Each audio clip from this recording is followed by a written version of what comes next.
Muy bien, muy bien. Buenas tardes, doctores. Buenas tardes, doctor.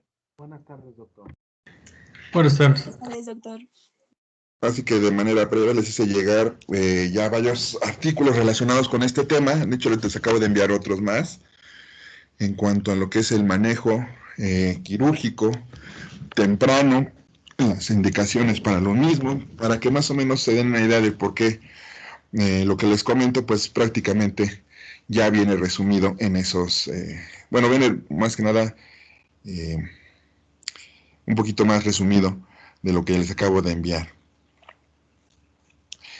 Vamos a observar que dentro de lo que es el carcinoma hepatocelular hay unas diferencias, ya dado que el CHC es una entidad no poco frecuente, o más bien dicho, no es común, es un tumor primitivo justamente del parénquima hepático, constituye la cuarta causa de muerte y corresponde al 1% de los tumores malignos. Tiene una distribución geográfica bastante importante a lo que es Asia, África, y eso se ve relacionado con los ámbitos tanto alimenticios, geográficos, las condiciones de vida en las cuales ellos se encuentran. Pero vamos a observar que también dentro de las tumoraciones hepáticas, en la gran mayoría de ellas, sí, cercanas al 80%, corresponden a las metástasis hepáticas, diseminadas generalmente por los tumores de mama, colon, que llegan de manera metastásica justamente al hígado. Dentro de estas distribuciones nosotros vamos a ver que ha habido ciertos cambios. Predisponentemente era más frecuente en hombres por arriba de la quinta, la sexta década de la vida, ¿verdad? Con el antecedente de alcoholismo crónico o proceso cirrótico, y que aunado a un sinergismo, algunos presentaban el antecedente por infecciones por virus de la hepatitis B o C. Actualmente, seamos, digamos, de unos años a la fecha, se ha visto un cambio importante en esto, mis doctores. ¿Y qué? Que hemos visto un descenso, o más dicho, se ha visto, porque hemos visto así como que suena muy pretencioso, se ha visto un descenso en la incidencia, ¿sí? En edades, digamos que posteriores, o sea, adultas, y se ha visto un incremento en la incidencia en etapas más tempranas, en edades muchísimo más jóvenes, ¿sí? En personas, y asimismo también un incremento en la aparición en tumores en las damas, algo que no era muy frecuente, ahora se está haciendo más común. ¿Y qué vamos a ver que está relacionado? Pues lo siguiente, mis doctores. Eso ya se lo saben, el abuso del alcohol, ¿verdad? La esteatopatitis no alcohólica, que es obviamente secundaria a procesos de obesidad, ¿sí? La hemocromatosis y la cirrosis biliar primaria, que son causas, obviamente hay varias, pero una de las más comunes que pueden afectar a nuestros pacientes. Las aflatoxinas, ¿verdad? Dentro de alimentos contaminados, estos por aquello de el exceso y el uso de, ¿verdad? Herbicidas y insecticidas durante los procesos de cultivo, aunado a una pobre limpieza también en los centros de distribución alimentaria. Les pongo aquí también el consumo de anticonceptivos orales, porque de hecho ya les hice llegar dos artículos, uno de revisión de hace más de 23 años, 22 años, perdón, y otro del 2018, en el cual ya se hacen revisiones que hay una íntima relación entre la aparición de tumores a nivel hepático y el consumo crónico de anticonceptivos orales. Es por ello que les comento y les comentaba a sus compañeras que hay que tener en consideración el uso como un factor de riesgo, no solamente para este tipo de eventos, también para eventos de tipo vascular, porque recuerden que es relacionado entre la viscosidad de sanguínea y aunado también a alteraciones a nivel de la musculatura vascular de tipo venoso. Perdón, a la vasculatura, digo, a la presencia de válvulas a nivel venoso distal. Otra de las sustancias que aquí no comenté, me faltó poner, fue que también el uso o el consumo de esteroides de tipo anabólico ha visto un incremento en la aparición también de tumores a nivel hepático. Dependiendo de la estirpe y del origen, obviamente la mayoría de ellos son adenocarcinomas, vamos a tener una distribución focal o multifocal. Lo más frecuente es que sea multifocal, presenta algo que es muy importante para lo que es el pronóstico y la evolución y el tratamiento que requieran, que independientemente del tiempo, la presencia de complicaciones, agregados, si hay invasión vascular, la tasa de respuesta a los tratamientos utilizados es mínima, ¿ok? ¿Cuál es el problema de este tipo de tumores? Que la gran mayoría, al momento del debut, ya hay infiltrados y hay alteraciones justamente a nivel vascular. Lo que vamos viendo es que justamente la variante fibrolamelar, quiere decir que las laminillas fibróticas que se van produciendo en el parénquima hepático van a ser o son de las que se presentan con aparición en edad más temprana. Justamente lo que yo les estaba comentando. ¿Qué se interviene o cuáles son las condiciones que requiere para una presentación o que una persona, esto en general, presente en tumoraciones? Pues la inactivación de los moduladores como el P53 y el RB y una expresión alterada de los cromosomas o a nivel molecular en los factores de transformación y crecimiento que provocan los desarrollos y las alteraciones a nivel epitelial, que quiere decir es un estímulo constante, ¿sí?, al epitelio de estarse replicando. Obviamente, mientras mayor sea el número, va a haber en cierta medida mayor número de errores durante esta replicación tan exagerada.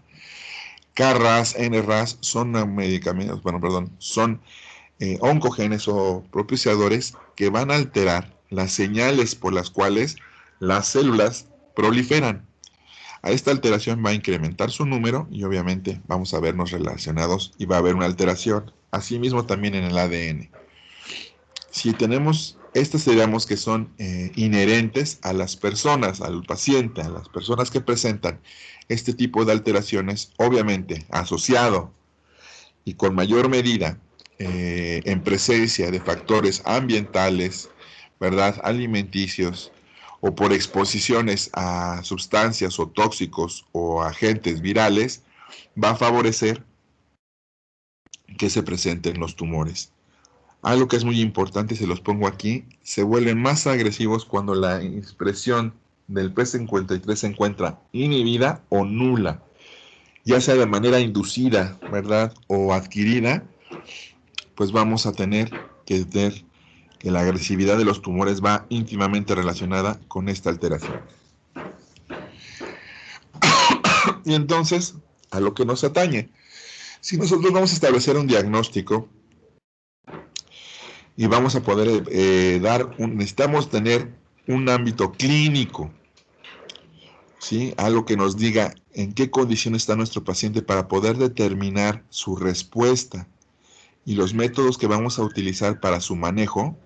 Necesitamos saber en qué condiciones se encuentra. Es por ello que se ocupa una asociación de varias escalas junto con la clasificación de TNM, que es la que siempre se utiliza, pero que en estos casos, digamos que brinda una ayuda clínica para poder establecer una pauta, tanto en la terapéutica como en el modo de aproximación o en el abordaje diagnóstico y general de los pacientes.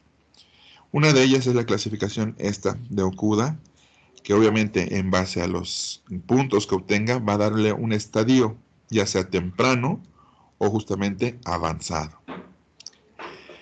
Si se dan cuenta, pues obviamente nos habla de algo más clínico, si hay o no ocupación hepática, presencia o no de ascitis, fallas en la función sintética cuando tenemos disminución en los niveles de albúmina y bilirrubinas, ¿sí?, compromiso obviamente distal dentro de la vía intrahepática, como son los colangiolos o la vía de los conductos hepáticos, nos va a dar incrementos en las bilirrubinas.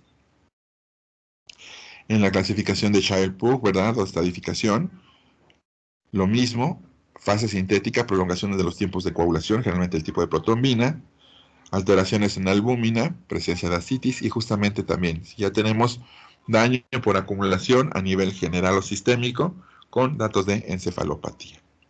Y esto, obviamente, grados tempranos A, B, ya un estatus de un carcinoma hepatocelular avanzado, un grado C. Todos estos factores unidos o digamos que en sinergia con la clasificación de Barcelona en cuanto a la evolución del cáncer hepatocelular, nos va a dar un pronóstico, una función, un aspecto más clínico en cuanto a la condición de nuestro paciente. Esta, la clasificación de Koch, es la que dice si se puede levantar, si se puede mover, si se puede vestir solo, si puede alimentarse por sí mismo, ¿verdad? Si puede realizar sus actividades físicas de manera habitual, si no, si está postrado en cama. Es esa clasificación y obviamente pues nos va a hablar sobre el estado general. Aunado a la de Okuda que ya vimos y a los de Child, pues nos va a establecer un factor clínico muchísimo más eficiente y más veraz sobre la condición en la cual, porque quizás no esté en un estadio tan avanzado, pero las condiciones generales del paciente estén muchísimo más dañadas y tenga una peor respuesta a los tratamientos que se puedan instaurar. Una vez que nosotros establecimos eso, vamos a valorar qué herramientas tenemos para establecer el diagnóstico. Una de ellas, y muy importante, ¿sí? Desde hace varios años ha establecido ya su importancia y cómo vamos a abordar a los pacientes para determinar si es un carcinoma hepatocelular, pues es la prueba de la alfa-fetoproteína. Por arriba de 500 ya es diagnóstico de un carcinoma hepatocelular, y si tenemos 2000 o más, el pronóstico de nuestro paciente, mis doctores, es muy malo. De hecho, de por sí estos pacientitos les va mal, pues aunado muchísimo más cuando tenemos niveles tan elevados. Las pruebas de imagen que vamos a utilizar en gran medida son dinámicas o digamos, ¿cómo les podría explicar eso de manera más fácil? Pues más que nada, en conjunto, no pueden ser, digamos, únicas. Generalmente, la mayoría de los pacientes presentan una activación o una presentación tumoral en estudios aislados que generalmente son ultrasonogramas, en los cuales identificamos una lesión y de ahí partimos. Dependiendo del tamaño, vamos a observar si repetimos la ecografía. Estos estudios se deben de realizar incluso hasta 2 años, ¿sí? Es el tiempo que debemos de darle el seguimiento a nuestros pacientitos cuando encontramos lesiones pequeñas.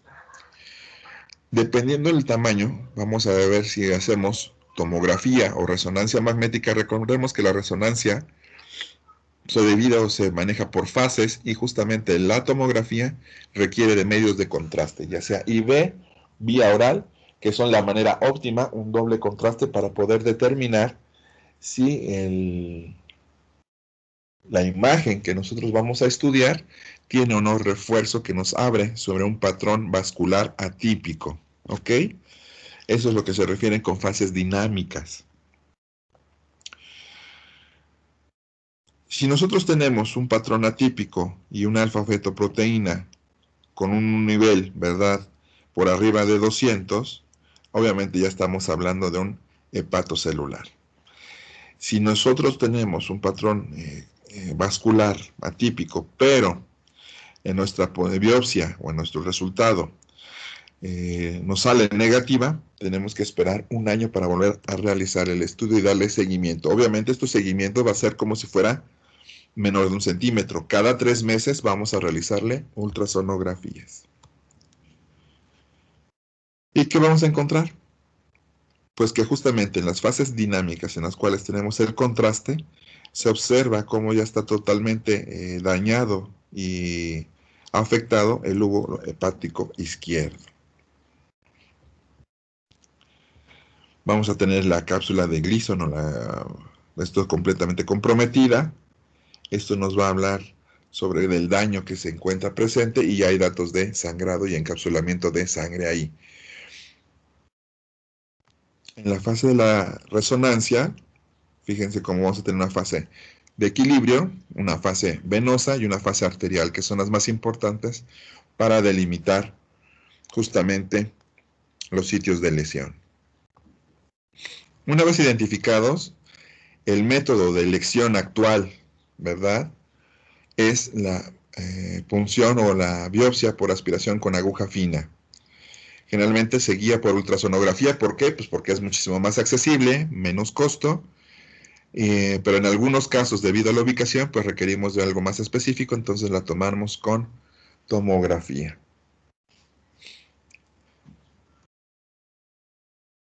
¿Qué vamos a brindarles o cuál es el tratamiento, mis médicos? Lamentablemente, y esto recordemos que es en prácticamente todos los tumores que yo les he platicado a lo largo de las clases, los estadios en los que encontramos a nuestros pacientes ya son, la mayoría de las veces, un estadio intermedio, generalmente. Aunque, a reserva de otros tumores, en el hepatocelular, en aquellos pacientes que ya hayan presentado cambios y alteraciones, ya sea por alcoholismo, obesidad o infecciones virales, se les da un seguimiento de manera continua, por lo cual no es raro encontrar a pacientes que sí están en estadios tempranos o precoces como un A. ¿Sí? ¿Y en qué requiero? ¿Qué son el tratamiento? Son los únicos que están sujetos a tratamiento de tipo quirúrgico. ¿Que cuáles son los dos que tenemos? La cirugía, que puede ser segmentectomía, lobectomía, ¿sí? O exéresis, y el trasplante hepático de donante vivo. ¿Sí? ¿Cuál es esto? Pues que le quitan una parte del hígado, no le quitan todo el hígado. ¿Ok? Van a decir, pero doctor, ¿entonces qué van a matar al otro para que se... No, no, no. Se quita una parte y se trasplanta. ¿Por qué? Porque el hígado es un órgano demasiado lábil que durante los pacientes que tienen donación de cadáver tiene que ser extremadamente rápido, porque el tejido es prácticamente igual de lábil que lo que es el cerebro. Prácticamente son de los dos órganos que pierden su funcionalidad y la viabilidad en muy poco tiempo. Tenemos otras que son terapias percutáneas, como son la inyección percutánea de etanol, ¿verdad? Que son ablaciones celulares y la radiofrecuencia. Son de maneras percutáneas y se realizan para disminuir los volúmenes celulares tumorales y permitir una mejor respuesta. ¿De acuerdo?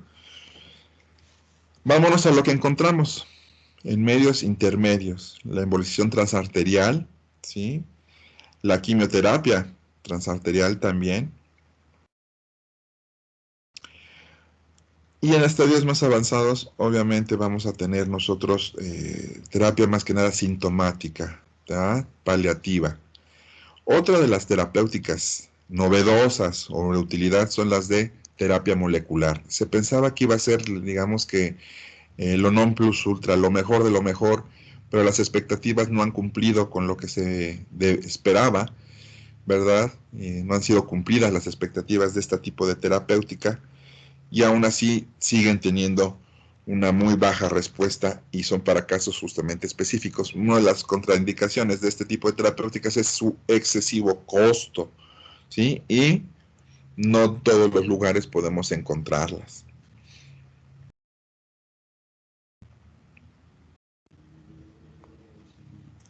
Parte de lo que les comentaba, las terapéuticas de embolización y eso no es lo que nosotros podemos recomendar o optimizar, simplemente son tratamientos ya que se consideran en cierta medida paliativos.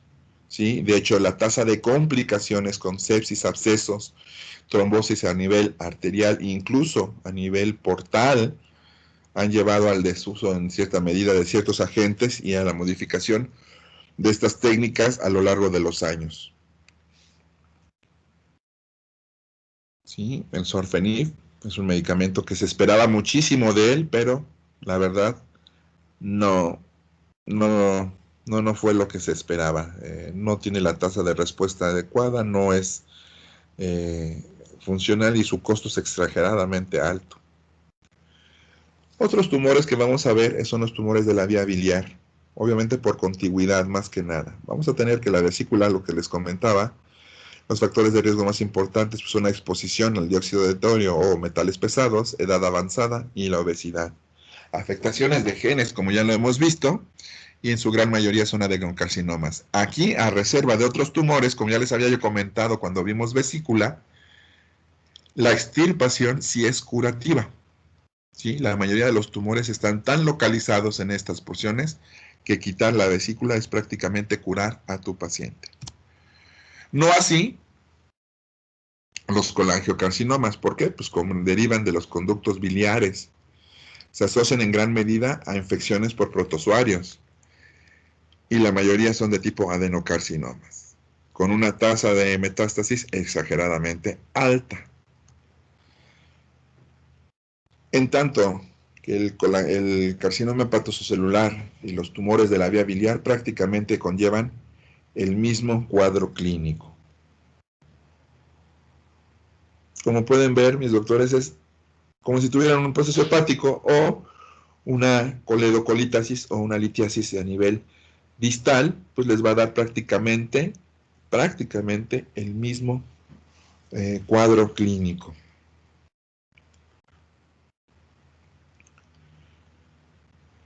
Analizar los estados por cual hay colestasis y piroglucinemia, realización de marcadores tumorales que nos hablen sobre la función y la actividad tumoral, si es que está activa, como es el 19-9, el CA, el carcinoma antígeno carcinoembrionario, y como ya vimos, la alfa-fetoproteína, tienen que ser estudios de base en cualquier paciente que tenga alteraciones o que las medidas terapéuticas no resuelven el cuadro ictérico y que haya persistencia de datos o que tengamos la sugerencia por una imagen nodular a nivel del parénquima hepático. En la vía biliar, el gold standard por siempre, por hoy, para terapéutica diagnóstico es la CEPRE. Obviamente la resonancia y la congratografía directa tienen su utilidad, pero el que tiene mayor utilidad diagnóstica es la colangiopancreatografía endoscópica. ¿Por qué? Pues porque nos permite el estudio anatomopatológico de las lesiones que podamos llegar a encontrar.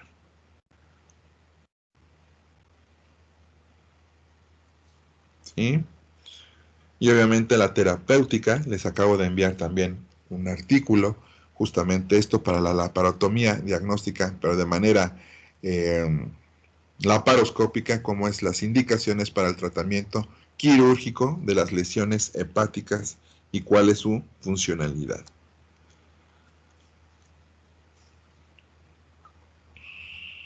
Como les he comentado siempre, la mayoría de los tumores son diagnosticados en estadios avanzados, en los cuales, a reserva de otros, no hay un método que pueda ayudarnos a disminuir el volumen o ayudar a que el paciente cumpla con criterios de resecabilidad y nos permita realizar tratamientos. Por lo cual, una vez establecido el diagnóstico y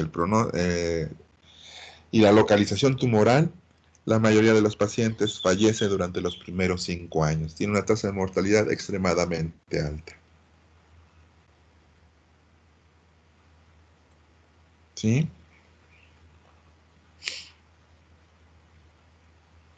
Sí, doctor.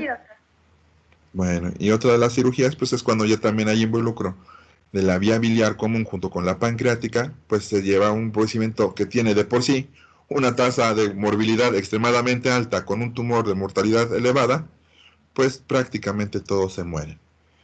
¿Qué es el procedimiento de Whipple? ¿Sí? Eso cuando veamos tumores de páncreas les voy a explicar a razón y el por qué les digo eso. Es uno de los procedimientos que tiene una tasa de complicaciones más altas. Depende mucho de la habilidad quirúrgica, la experiencia y de que se realice. Algunos dicen, y aquí es donde ven digamos que, como dicen los gringos, everything has, ¿cómo se dice? Se me fue. Todo tiene un chiste. Muchos cirujanos oncólogos dicen, yo tengo una tasa de complicaciones del Whipple de menos de 2%, a mí no se me complican. No realizan Whipple. Lo que realizan es una pancreatectomía, ¿sí? Simple.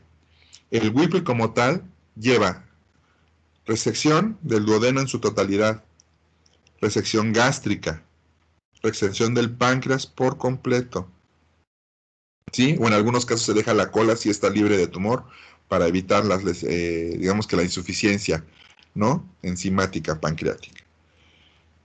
Se debe de quitar la vesícula y se debe de extirpar parte del intestino delgado y hacer las anastomosis correspondientes con una guía de Rux. Es muy diferente hacer una pancreaduodenectomía que un procedimiento de Whipple completo, ¿sí?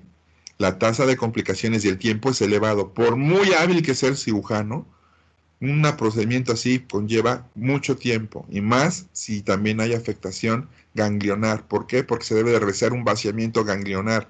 Si nada más quitas el páncreas y el duodeno, te estás haciendo nada más al alarde. Obviamente no se te mueren en el momento los pacientes, pero le estás condenando a que tengan una pobre calidad, y si de veras tenían una oportunidad de vivir, pues se la están quitando. ¿A qué me refiero esto? Porque muchos pacientes, hubo un caso de un artículo reportado en el Hospital General de México, que reportaban más de 1,500 casos de cirugía de Whipple y que tenían una tasa de complicaciones menores a 2%. Vaya, a nivel mundial, pues, wow, ni siquiera yo creo que en el en el Johns Hopkins en Estados Unidos lo tenían. Que cuando hicieron la revisión de ese artículo, pues obviamente vieron lo siguiente, pues que no hacían todo lo que se tenía que hacer y por eso tenían una tasa de complicaciones tan baja. En fin, esto es nada más que nada para comentarlo, ¿verdad? Para que tengan ahí en general. Van a decir, doctor, entonces, ¿cuál es el pronóstico de sobrevida de los pacientes con un hepatocarcinoma? La sobrevida quiere decir que en 5 años el 90% está muerto.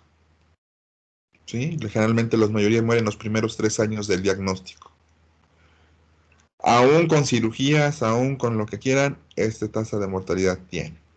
La ventaja es de que es un tumor raro, no es común. Lo más común, como les comento, son las metástasis a nivel hepático, que funcionan de la misma manera, entonces el pronóstico pues también es muy pobre. ¿Dudas o preguntas, mis doctores? Doctor, buenas tardes. Buenas tardes, sí. Y por ejemplo, el cáncer hepatocelular, ¿tiene alguna relación o puede persistir con un proceso de hipertensión portal, por ejemplo? Más que con hipertensión portal, hijo, con insuficiencia arterial hepática. Se ha visto que hay algunos pacientes, de hecho, ven ahí que les pongo que quimioembolización es una de las terapéuticas y que ya se ha visto que es más que nada paliativo. Se ha visto que a los pacientes que se han sido sometidos, el tumor en lugar de, digamos que disminuir de volumen, se incrementa. ¿Por qué? Porque nosotros dañamos el aporte muchas veces en tejido que todavía tiene una función. Deja tú que esté fuera de presencia tumoral, sino que aún cumple ciertas funciones a nivel general sistémicas que son vitales. Y al realizar la terapéutica, no me río, muchachos, de mala onda, ni por sarcástico, nada, porque yo lo viví en vida propia, porque mi hermano justamente murió de un colangiocarcinoma. Las embolizaciones que le realizaban, y eso te lo digo, y después obviamente en análisis y metaanálisis que se han realizado, ve que como daña y le produce isquemia al tejido que todavía está funcionando, pues prácticamente es una ayudadita para que ya no, pues para que ya no estén con nosotros. Entonces, la viabilidad o la hipertensión portal no se ha visto relacionada, pero sí la insuficiencia arterial a nivel hepático. Es así, mi doctor. Eso se ha visto que sí tiene relación más que nada con la evolución del tumor. Ok, doctor, muchas gracias. Sí, Gabriel, con gusto. ¿Alguien más? ¿Dudas, preguntas, comentarios? Doctor, Sí, hijo. una Dime, Gerardo. con respecto a los síntomas, El paciente con qué síntomas va a llegar al consultorio. Ah, sí. Sí, Gerardo, perdónenme, se me olvidó comentarlo esto. Tanto del colangiocarcinoma como del carcinoma hepatocelular, uno de los síntomas cardinales que va a presentar su paciente es, en primer lugar, pérdida de peso. Segundo lugar, ictericia. ¿Sí? La ictericia es muy evidente y es extremadamente, digamos que es fugaz, no es fugaz, es de aparición súbita, perdón, esa es la idea. ¿Qué quiere decir? Estaba bien su paciente, no tenía muchos problemas, quizás a lo mejor un poco de dolor, había empezado a bajar de peso y de la noche a la mañana, ¡paz! Una ictericia con niveles superiores a 10, 12, inclusive llegan a tener hasta 40, 50 miligramos por decilitro de bilirrubinas. Es extremadamente intensa, justamente por el daño de tipo parenquimatoso que obstruye y que impide el paso y obviamente la acumulación de esto se da con mayor medida. Ok, muchas gracias, doctor. ¿No de qué, hijo? ¿Hay alguna molestia, bueno, o nada más va a presentar el dolor sobre hígado, bueno, sobre el hipocondrio derecho? Ah, bueno, eso sí, de manera incipiente se ha visto, no hay como tal un estudio o una guía que marque prácticamente todos los síntomas, pero algunos mencionan en algunos artículos que de manera así, digamos que muy incipiente en tumores muy iniciales, la astenia, adinamia, la falta de fuerza y los problemas digestivos, pero si te das cuenta eso corresponde con muchísimas cosas que no tienen nada que ver con tumores. Pero algunos sugieren por eso que en pacientes que tú tengas así, con un cansancio extremo, que me vayan perdiendo fuerza, ¿sí? Y que no haya una causa orgánica aparente de lo mismo, sean sometidos a protocolos de estudio, ¿sí? ¿Y cuál es el protocolo? Pues que le hagas un ultrasonograma, ¿sí? Y si, como pueden ver, si es una lesión menor a 1 centímetro, pues ahí tú ya inicias un protocolo de estudio que es el que habíamos visto. Esa es la ventaja.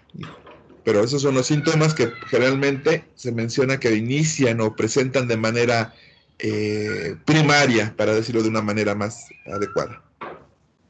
Perfecto, muchas gracias, doctor. Sí, Gerardo. Ojo, no quiere decir que si estás cansado, pues a lo mejor te desvelaste, mi Gerard. Te me fuiste de jarra con los compadres y estás desvelado, pues va a durarte varios días ese cansancio y todo eso. Pero si se vuelve crónico, quiere decir que pasan más de 3 semanas y tienes la persistencia de la misma, y puedes iniciar protocolo de estudio y no está de más un ultrasonido. Perfecto. Gracias. Sí, doctor. ¿Alguien más, médicos? ¿Doctoras? Doctor, ¿una población en la cual debamos de hacer esta búsqueda sistemática de la enfermedad? Ah, hijo, pues la verdad, mi hijo, por la falta de frecuencia no sería apropiado por los costos elevados, pero como les comenté al inicio, y ven que les puse varias diapositivas en los que les comento que la tasa de inicio de la enfermedad antes era de los 50, 60. De hecho, mis doctores, así que a manera de brevario cultural, antes de los años 70, y imagínense ya cuánto es, mis doctores, ya, más, ni sus papás yo creo que estaban chiquititos cuando mucho, o ni habían nacido en algunos casos, porque están re jóvenes todos ustedes.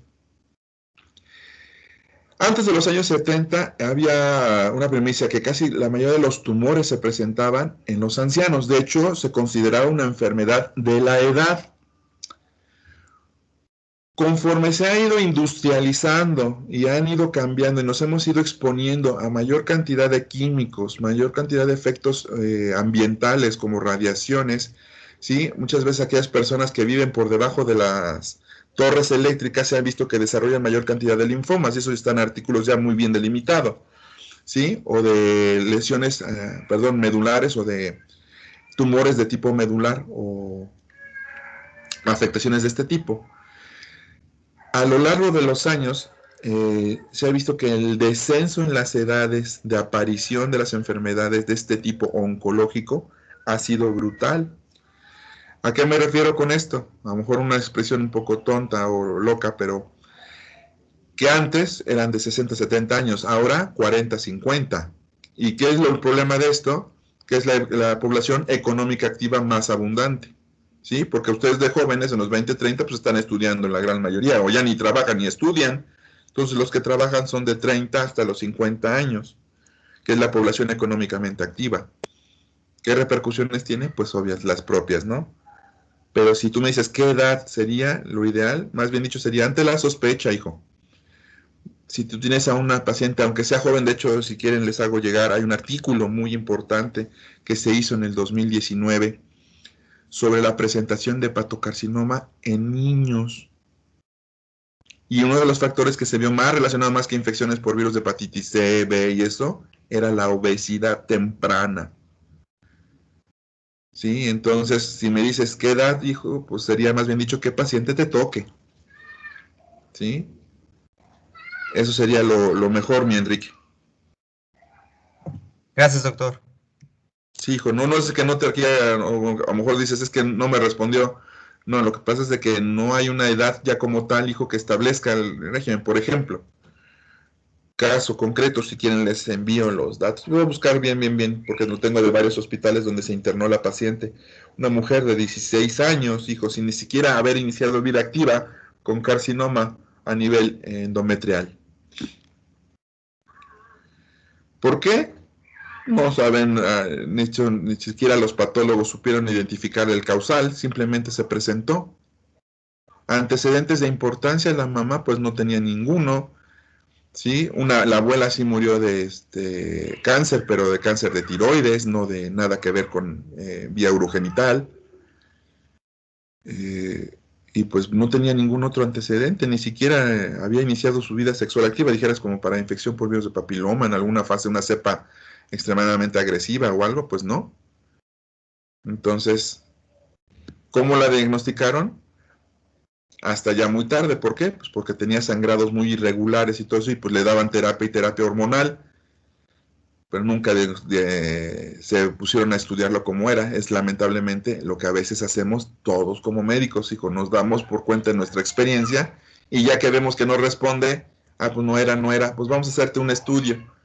Recuerden, dentro de la práctica médica hacer estudios no está de más, mis doctores. Es mejor que ustedes hagan a que no hagan. ¿Ok?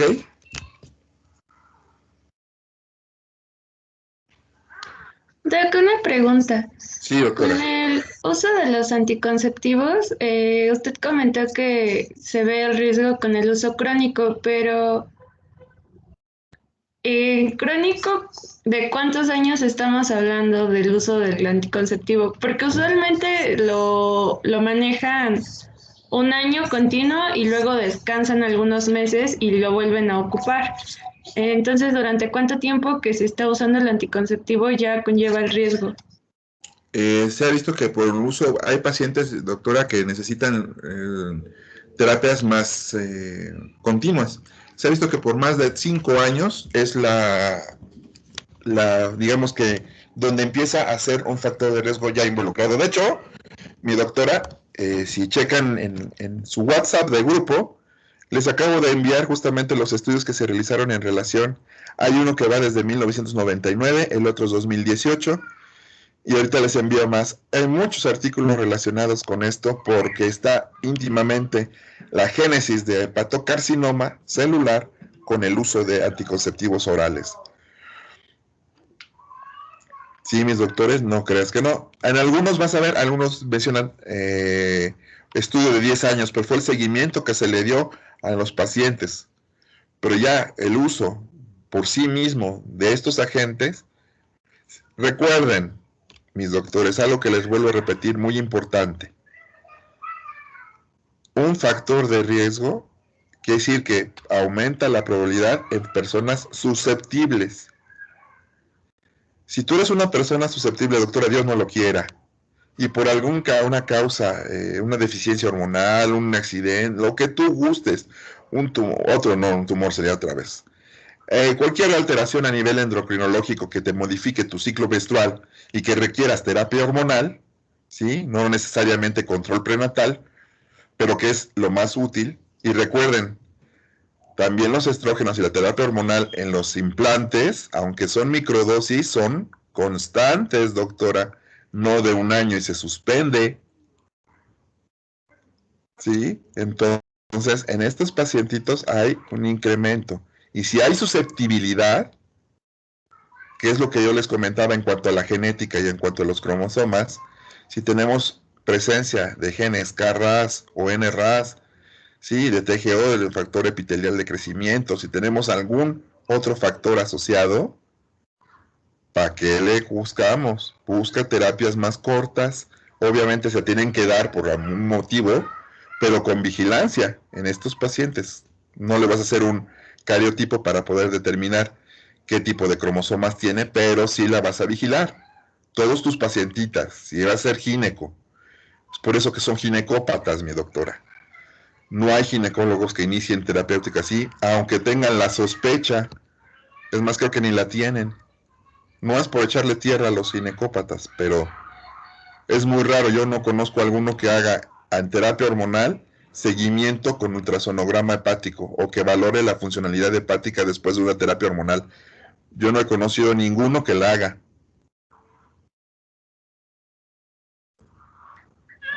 Ok, Doc. Lo que pasa, bueno, es que mi pregunta era asociada porque mi mamá tiene un quiste en el hígado, pero ella ocupó en su juventud muchos anticonceptivos porque tenía acné y pues se los mandaban. Y bueno, Ajá. ella ya es grande, tiene 53 años. Entonces, pues antes las dosis no estaban tan bien medidas.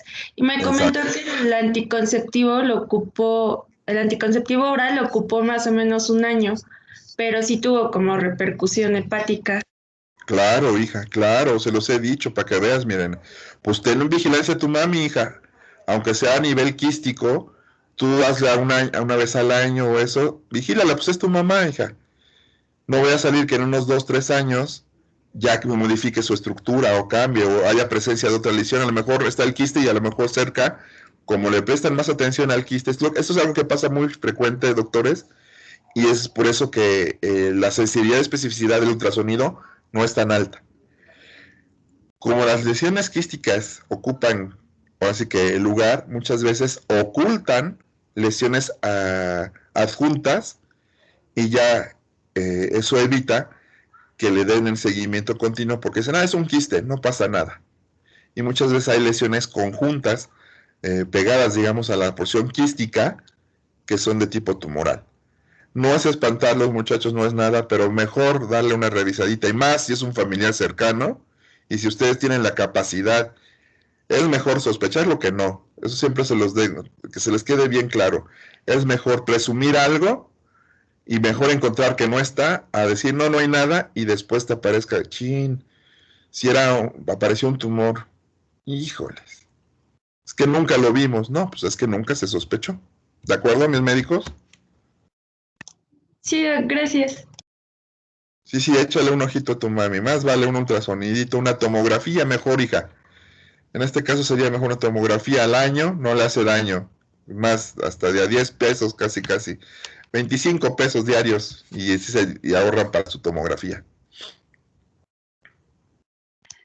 Sí, Doc, muchas gracias. ¿Alguien más, doctores? ¿Alguna duda o pregunta? Bueno, ya les hice llegar también la guía actual de manejo en la revisión sobre pancreatitis aguda que vamos a ver, que es el tema que continúa, y la de manejo. Les voy a hacer llegar también otros artículos importantes para irlos viendo porque ha habido muchas modificaciones a lo largo de los años en cuanto a manejo, terapéutica y todo. Entonces, para que tengan bien sustentado y le damos seguimiento. Cualquier duda o pregunta, ya saben, me mandan mensajillo y les fue bien en el examen, no se preocupen, les fue bien, no como yo hubiese querido, pero lo que fueron ustedes y los de las 12 fueron los que sacaron mejores calificaciones, casi todos 10. Muy poco, creo que de ustedes nada más hubo 2 8 o 3 y de ahí 9 para arriba, muy bien. Entonces, no se preocupen. ¿Les fue bien? Muchas gracias, doctor. Gracias, Doc. Cuídense mucho, mis doctores, los veo yo mañana. Vamos a ver pancreatitis. Ya tienen, repasen lo que les mandé, porfa, porque no es nada más para que los guarden. Léanlos, les va a agradar y van a ver que sí ha habido cambios. La que les acabo de mandar es del 2020. ¿Sale? Gracias. Perfecto, doctor. Muchas gracias. Gracias, doctor. Buen día. Gracias, Muy doctor. buen día. Gracias, doctor. Ya, Doc, gracias.